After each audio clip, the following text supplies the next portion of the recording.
नमस्कार, business Fortnite के channel पर आप सभी का स्वागत है। और आज इस सेशन में मेरे साथ आर्थिक विशेषज्ञ और एमपी वित्त निगम के पूर्व महाप्रबंधक और तथा PhD Chambers of Commerce Industry के पूर्व रीजनल डायरेक्टर रह चुके और वर्तमान में Indian Society for Training and Development के chairperson mister R G Dwivedi ji हमारे साथ मौजूद हैं, जो आज एमएसएमई सेक्टर, जो कि इंडियन इकोनॉमी का एक बैकबोन कहा जाता है, उस पर हमारे साथ चर्चा करने के लिए मौजूद है। नमस्कार सर, बहुत बहुत शुक्रिया हमारे साथ जुड़ने के लिए। धन्यवाद।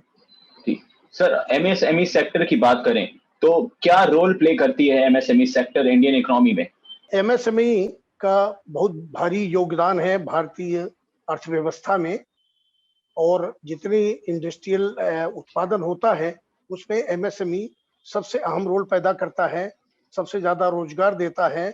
हमारे देश में लगभग 6.34 करोड़ एमएसएमईज है, और जिसमें करीब 12 करोड़ से ज्यादा लोगों को रोजगार मिलता है। और ये जो टोटल एमएसएमई है, तो टोटल इकाइयों का रफली 90% है जो एमएसएमई है। औद्योगिक उत्पादन में जो एमएसएमई का 1/3 योगदान है, 1/3 योगदान इनका है। और जो भारत में से निर्यात होता है उसमें एमएसएमई का 40% का योगदान है, जो कुल निर्यात का 1/3 है। जीडीपी में एमएसएमई का करीब 25% योगदान है। तो एमएसएमई बहुत बड़ा सेक्टर है, जिसमें माइक्रो भी आते हैं, स्मॉल आते हैं, मीडियम इंटरप्राइजेज आते हैं।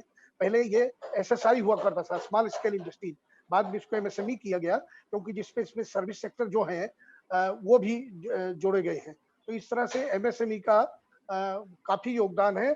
कम कैपिटल में सबसे अधिक रोजगार देने का किसी का कोई क्षेत्र है तो वो एमएसएमई है, जो लोगों को उद्यमिता देता है, लोगों को सेल्फ उद्योग लगाने की क्षमता प्रदान करता है, और जिसपे यदि स्किल है तो बहुत हाईली क्वालिफाइड नहीं हो, हाईली एजुकेटेड नहीं हो, तो भी वो अपना उत्पादन करते हैं और कई लोगों को रोजगार देता है।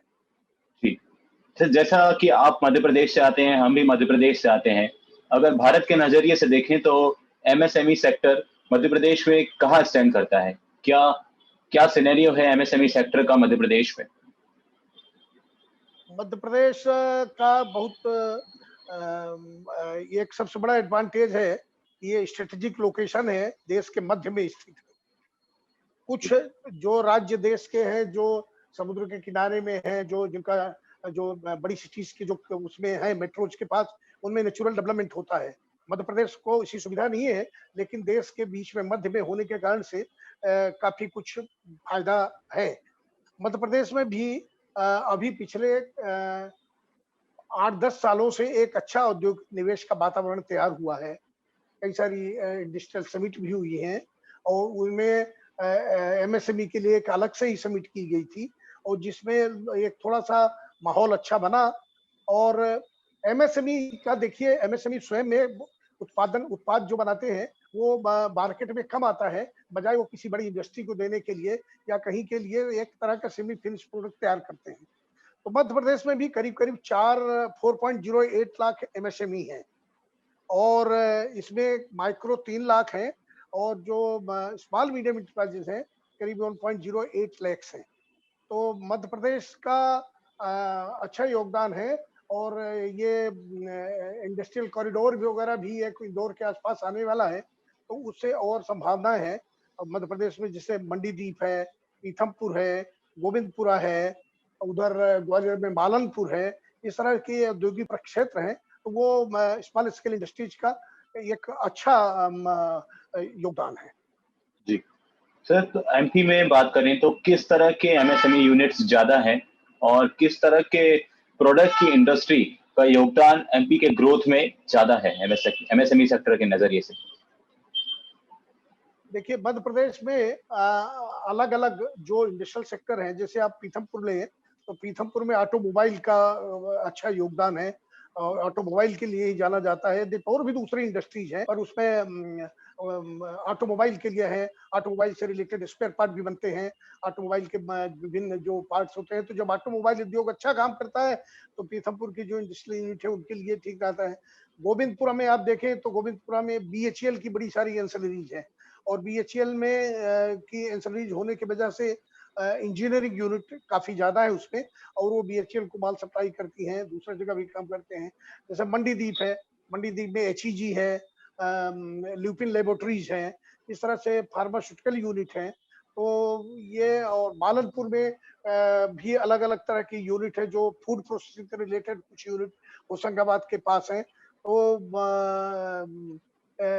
अच्छा, माने pharma, textile, herbal, engineering, automobile, ये हर क्षेत्र की यूनिट मध्य प्रदेश में स्मॉल स्केल इंडस्ट्रीज में है सर और ये अच्छा कर एमएसएमई रही है। जी, तो जैसा कि आपने बताया कि इन इंडस्ट्रीज के लिए हमारे मध्य प्रदेश में एनवायरनमेंट अच्छा है ग्रोथ के लिए। तो अगर हम चैलेंजेस की बात करें तो एमएसएमई सेक्टर्स के लिए क्या चैलेंजेस हैं, मुख्य चैलेंजेस जो इंडस्ट्रीज फेस कर रही हैं और आने वाले समय में फेस करेंगी? एमएसएमई तो हमेशा से चुनौतियों से भरा पड़े रहता है। एमएसएमई में क्या है कि जो एक आदमी होता है, वही आदमी कारखाना का काम देखता है, वही मार्केट का काम देखता है, वही बैंक का काम देखता है, वही कच्चा माल खरीदने का काम देखता है, वही मार्केटिंग का काम देखता है, वही सरकारी एजेंसियों से समन्वय का काम करता है। तो वो परेशानियों में रहता है। अच्छा, वो ज्यादा उसका इतना टर्नओवर रहता नहीं, या ज्यादा इतनी फाइनेंशियल उसके पास गुंजाइश रहती नहीं कि वो ज्यादा लोगों को अपॉइंट कर सके। फिर भी तो एमएसएमई को, और ये कोरोना के बाद बहुत सारे संकट और बाद में आ गए, पर जो मुख्यतः चुनौती इसकी एमएसएमई की है, उसमें पहला ये तो है वित्तीय मदद। उसको फाइनेंशियल सपोर्ट अच्छा होना चाहिए। बैंकों का रवैया भी बहुत जिसको अपन कहें कि उत्साहवर्धक एमएसएमई के लिए चाहिए, वो रहता नहीं है। तो उसके लिए एमएसएमई के लिए जैसे सरकार घोषणा करती है, अभी पैकेज भी दी थी कि कोलेटरल फ्री लोन दिया जाना चाहिए। तो उनसे कोलेटरल की मांग तो भी की जाती है। तो कोलेटरल फ्री लोन देने की माने वित्तीय एक समस्या है। दूसरा, इनका जैसे ये होना चाहिए कि कम मार्जिन पे इनको ऋण दिया जाना चाहिए, जिसको बोलते हैं प्रमोटर कंट्रीब्यूशन। वो जो इनका होता है, कई लोगों के पास अच्छा टैलेंट है, अच्छा मार्केट है, लेकिन उनके पास वित्तीय स्रोत कम होने के कारण कोलेटरल नहीं है, और मार्जिन मनी कमी होने से तो उद्योग लगाने से वो वंचित रह जाते हैं। तो एक चैलेंज वो रहता है। दूसरा, स्किल्ड मैन पावर। एमएसएमई जिस तरह से है, एक तरह का काम ये करना, कहा जाता है कि हमारे देश में या हमारे प्रदेश में लोगों को रोजगार नहीं मिल रहा है, युवक बेरोजगार हैं, और दूसरी तरफ इंडस्ट्री बोलती है कि हमको अच्छे लोग नहीं मिल रहे। तो इस गैप को दूर करना चाहिए, और ये गैप तभी दूर हो सकता है जब हम अच्छा प्रशिक्षण दें, और ऐसा प्रशिक्षण दें कि किस तरह की रिक्वायरमेंट है। यदि हमारे पास टेक्सटाइल, ये एक बड़ा साथ साथ चलना चाहिए। यदि हमने प्लान किया है, सरकार यदि यह योजना बनाती है अगले 5 साल में हमको टेक्सटाइल की यूनिट डालना है, तो उसके साथ ही साथ टेक्सटाइल का प्रशिक्षण शुरू कर देना चाहिए। उसी तरह से यदि ऑटोमोबाइल इंडस्ट्री डालना है, ऑटोमोबाइल, अभी बात जैसे चल रही है कि फूड प्रोसेसिंग यूनिट के लिए काफी इंसेंटिव दिए जा रहे हैं, और इंसेंटिव लिंक स्कीम भी आई है। अब जब फूड प्रोसेसिंग के लिए स्कीम आई है, फूड प्रोसेसिंग यूनिट को डालने के लिए सरकार प्रमोट कर रही है, तो उसी साथ में फूड प्रोसेसिंग के लिए मैन पावर की ट्रेनिंग देना शुरू कर देना चाहिए। जी, सर्टिफिकेट कोर्स, डिप्लोमा कोर्स, इस तरह के लोगों को करना चाहिए। वो न मिल पाने से कई बार एमएसएमई यूनिट्स के लिए तकलीफ जाती है। और एक जो इनका चैलेंज ये रहता है कि जो लोन का एक अलग से एक पोर्टल बनाना चाहिए। अभी जो नई यूनिट है उनके लिए पोर्टल बना नहीं है, जो एग्जिस्टिंग यूनिट है उनके लिए तो बना है, तो नई जी, यूनिट के लिए भी बनाने जाना चाहिए। और जो ये स्वरोजगार की योजनाएं जो होती है, उसको भी ज्यादा प्रचारित किया जाना चाहिए। जो स्टार्टअप्स हमारे हैं, नए स्टार्टअप आ रहे हैं, स्टार्टअप का मतलब होता है कि जिनके पास अच्छी आइडिया है, जी। और लेकिन उनके पास फंड्स नहीं है, और वो जो मार्केट में फिजिबल है, तो उनको प्रमोट करने के लिए सरकार काम कर रही है, पर उस दिशा में और भी काम किया जाना चाहिए। हाँ जी। सर जैसा कि आपने बताया कि इतने सारे चैलेंजेस हैं एमएसएमई सेक्टर्स के लिए और आने वाले स्टार्टअप्स भी इस सेक्टर में आने के लिए सोचते हैं बहुत सारे लोग। तो आने वाले समय में क्या फ्यूचर देखते हैं आप एमएसएमई सेक्टर का?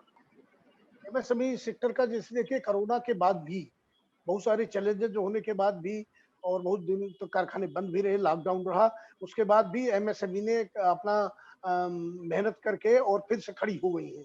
अभी कुछ सेवा क्षेत्र की जो इकाइयां हैं सर्विस सेक्टर की हैं, उनको थोड़े चैलेंजेस जरूर है, ट्रांसपोर्ट को, ट्रेवल को, आपका पर्यटन को, और कुछ इस तरह की जो रेस्टोरेंट है, होटल हैं, इनको अभी थोड़े चैलेंज चल रहे हैं। पर मैन्युफैक्चरिंग इकाइयां तो फिर से खड़ी हो गई हैं, क्योंकि लार्ज स्केल की यूनिट खड़ी हुई तो उनके साथ साथ वो भी खड़ी हो गई। पर तो आप सरकार को देखिए, ये हमेशा ये ध्यान में रखना चाहिए कि जैसे अब आने वाला जो टाइम है, वो आर्टिफिशियल इंटेलिजेंस बोलते हैं जिसको, इंडस्ट्री 4.0। इंडस्ट्री 4.0 क्या, अब इंडस्ट्री 5.0 आ गया है कि बहुत सारी मशीनें जो हैं वो कम मैन पावर में चलेंगी, और उनमें मशीन बता देगी कि हम अब ये आप बंद करिए, टेम्परेचर ज्यादा हो रहा है, कम हो रहा है, आउटपुट कैसे रहेगा, रोबोट काम करेंगे। उस हिसाब से हमको अपने मैन पावर को वो करना चाहिए, तैयार करना चाहिए कि आर्टिफिशियल इंटेलिजेंस या जो रोबोट वाली चीजें होने वाली है, उनमें मैन पावर क्या करनी चाहिए। उसी के साथ इंडस्ट्री वाले को, लोगों को भी ट्रेनिंग देना चाहिए, क्योंकि यदि उस लाइन में ट्रेन अप नहीं होंगे तो वो पीछे रह जाएंगे। जी दूसरा जो एमएसएमई यूनिट जो ऑलरेडी एग्जिस्टिंग है, नई यूनिट की हमेशा बात करते हैं, जो ऑलरेडी काम में है और जो तकलीफ में है, जो ये कोरोना के कारण या पहले जो चले गए उसके कारण, या जिन यूनिट जिनको माल सप्लाई करते थे, बड़ी यूनिट खड़ी नहीं हो पाई है, तो इनको क्या बोलते हैं, इसको रिहेबिलिटेशन करने के लिए, माने जो बीमार उद्योग है उनको पुनर्जीवन देने के लिए एक बड़ी उदारतापूर्ण स्कीम ले आना चाहिए। अभी सरकार ने कुछ किया था कि जो उनका इंस्टॉलमेंट वगैरह जो ड्यू हुए थे, मोरेटोरियम पीरियड को बढ़ाया था, और उसके और भी ज्यादा किए जाने की जरूरत है। और उनको यदि कोई दिक्कत है तो इस तरह से कोरोना का एक फंड बनाया था, उस फंड को फिर से कंटिन्यू करना चाहिए, और जो एग्जिस्टिंग यूनिट है उनको मदद दें, जिससे वो अपने पैरों में खड़े हो सके, उनके ऋण की फिर से रिस्ट्रक्चरिंग कर दें, उनकी लॉन्गर पीरियड रिपेमेंट अवधि बढ़ा दें, कुछ ब्याज में उनको कंसेशन करें, नई यूनिट को कम ब्याज पे लोन दिया जाना चाहिए, जो सब्सिडी मिलती है उस सब्सिडी को समय के अनुसार से भुगतान हो जाने चाहिए। कई बार सब्सिडी के हिसाब से नए इंडस्ट्री से एमएसएमई के लोग प्रोविजन करके करते हैं, और सब्सिडी फिर सरकार की समय से मिलती नहीं है, तो वो छोटी यूनिट के आगे प्रगति में बाधक बनती है। बिल्कुल। सर, अगर आप इस सेक्टर को काफ़ी समय से फ़ॉलो कर रहे हैं, काफ़ी समय से एक सेक्टर को देख रहे हैं। अगर इसके ग्रोथ चार्ट की बात करी जाए, तो आप किस तरह देखते हैं कि इसका ग्रोथ चार्ट डिक्लाइन की ओर जा रहा है कि ऊपर ग्रोथ कर रहा है एमएसएमई सेक्टर? नहीं, एमएसएमई सेक्टर संघर्ष कर रहा है और आगे भी जा रहा है। जी, उसकी चुनौतियां हैं उसके सामने, जो हमने बताया आपको, पर फिर भी एमएसएमई सेक्टर आगे जा रहा है, उसको जाना भी चाहिए। एमएसएमई सेक्टर को आप इग्नोर नहीं कर सकते हैं, सरकार भी इग्नोर नहीं कर सकती है, क्योंकि जैसा हमने बताया सबसे ज्यादा रोजगार ये देता है, और कम इन्वेस्टमेंट में अधिक रोजगार देता है। आप देखिए, यदि बड़ी यूनिट से रोजगार मिला होता तो एक बीएचईएल थी भोपाल में, बेरोजगारी दूर हो जाती। उधर जी, Steel Authority of India Limited के स्टील प्लांट का, और भिलाई स्टील प्लांट तो छत्तीसगढ़ में लगा था, वहां पे बड़ा यूनिट आया था, उससे बेरोजगारी दूर हो जाती। बोकारो में स्टील प्लांट, इससे हो जाती, पर इससे नहीं हुई। बेरोजगारी दूर होती है स्वरोजगार योजनाओं के द्वारा और छोटे के द्वारा। तो वो अच्छा ग्रोथ कर रहा है, और इसको लेकिन और निरंतर सरकार को भी, और इनके मार्केटिंग का एक समस्या मार्केटिंग की आती है, अपना प्रोडक्ट बना लेते हैं और बड़ी बड़ी यूनिट इनसे माल खरीद लेती है, सरकार माल खरीद लेती है, और इनका टाइमली पेमेंट नहीं करती। समय से भुगतान होना चाहिए, और यह समय से भुगतान ना आए तो कुछ इस तरह की योजना बनाई जानी चाहिए कि इनका माल जिसको दिया उसके बदले इनको पैसा मिल जाए, जिससे इनका वर्किंग कैपिटल का साइकिल चलता रहना चाहिए। तो वो ये इनका जो डिलेड पेमेंट होता है उससे बहुत सफर करती हैं, और बहुत सारी यूनिट इसके कारण से बीमार हो जाती हैं, यदि उनका समय से पेमेंट नहीं आता है। तो ग्रोथ अच्छा है और भविष्य भी अच्छा है, और एमएसएमई के ग्रोथ से ही युवकों का भविष्य निर्धारित है। जी। सर, ग्रोथ अच्छा है, भविष्य अच्छा है। तो ऐसे कुछ पॉइंट्स बताइए जो यूथ आना चाहता है इस सेक्टर में, जो नए लोग इस सेक्टर में आना चाहते हैं, उनको ऐसा कुछ पॉइंट्स दीजिए, ऐसी कुछ समझ दीजिए कि वो सेक्टर में आसानी से सफलता के साथ आगे बढ़ें सर। अभी जो नए यूथ है उनके लिए मेरी सलाह ये है कि जो स्टार्टअप्स है जी, वो अच्छी आइडिया लेके आए, और अच्छी आइडिया, और उस आइडिया, एक हमेशा पेन और कागज, आजकल तो मोबाइल हो गया है, नहीं तो जो भी आइडिया उनको आए, जैसा भी आइडिया है, खराब नया, उसको तत्काल नोट करें, और आइडिया नोट करने के बाद उसका परीक्षण करें। आजकल बहुत सारी सुविधाएं मालूम है, गूगल में है, इधर है, उधर है, और बाकी लोगों से सलाह लें कि हमारी ये आइडिया है, कैसे चलेगी, और फिर उसमें उसका वो परीक्षण करें कि कमर्शियली वाइबल है ये कि नहीं है। आइडिया ने तो ठीक है, पर वो कमर्शियली वाइबल है, प्रैक्टिकली वो ठीक है कि नहीं है। और फिर यदि वाइबल है तो आप एक कोई मेंटोर जो होते हैं, एक मार्गदर्शक, उसको पकड़िए और उससे सलाह लीजिए कि उस तरह से बात सरकार ने किया है कि स्टार्टअप के यहाँ कोई 3 साल तक देखने नहीं जाएगा, कोई इंस्पेक्टर नहीं जाएगा। और इसमें दूसरी चीज और है, यदि आपकी आइडिया अच्छी है तो इवन रतन टाटा जैसे लोग भी और बहुत सारे एंजल इन्वेस्टर मिलते हैं जो आपको लोन नहीं देते, इन्वेस्टमेंट करते हैं। इन्वेस्टमेंट करना मतलब कि वो आपसे वापसी लोन की नहीं चाहेंगे, आपके प्रॉफिट में शेयरिंग करेंगे। तो वो एक तरह का आपके ऊपर लोड नहीं रहेगा कि हमको ये लोन वापस करना है, वापस नहीं करेंगे तो ब्याज बढ़ रहा है। ये इस तरह का आपके ऊपर साइकोलॉजिकल कोई दबाव, आर्थिक दबाव नहीं रहेगा। तो और ये जो दूसरा सलाह ये है कि सरकार की जो स्वरोजगार की योजनाएं हैं उनका अध्ययन करें। और सरकार में भी एमएसएमई डिपार्टमेंट अलग खोल दिया गया है। मध्य प्रदेश सरकार ने एक युवकों के लिए ही एमएसएमई डिपार्टमेंट खोला है। उन योजनाओं का अध्ययन करें और उन योजनाओं का लाभ लें। जी। सर, जो इन्वेस्टर्स एमएसएमई सेक्टर में इन्वेस्ट करना चाहते हैं, जिनको फंड्स हैं, जिनके पास, जो इन्वेस्टमेंट की ओर आगे बढ़ना चाहते हैं, उनको क्या सलाह देंगे? किस सेक्टर में उन्हें, किस इंडस्ट्री में इन्वेस्टमेंट ज्यादा उनको अपन फोकस करना चाहिए? देखिए, यदि मध्य प्रदेश की बात करें तो यहाँ पे टेक्सटाइल है, फार्मा है, ऑटोमोबाइल है और इस तरह के प्रोजेक्ट है। इवन टूरिज्म सेक्टर है। इनमें इनका इनका भविष्य अच्छा है। जी, बहुत-बहुत शुक्रिया सर, बहुत अच्छा लगा आपसे बातचीत करके और हमें उम्मीद है कि हमारे दर्शकों को भी इस सेशन से कहीं न कहीं लाभ होगा, बहुत अच्छा लाभ होगा। बहुत-बहुत शुक्रिया हमारे साथ जुड़ने के लिए sir. Thank you so much. Thank you very much.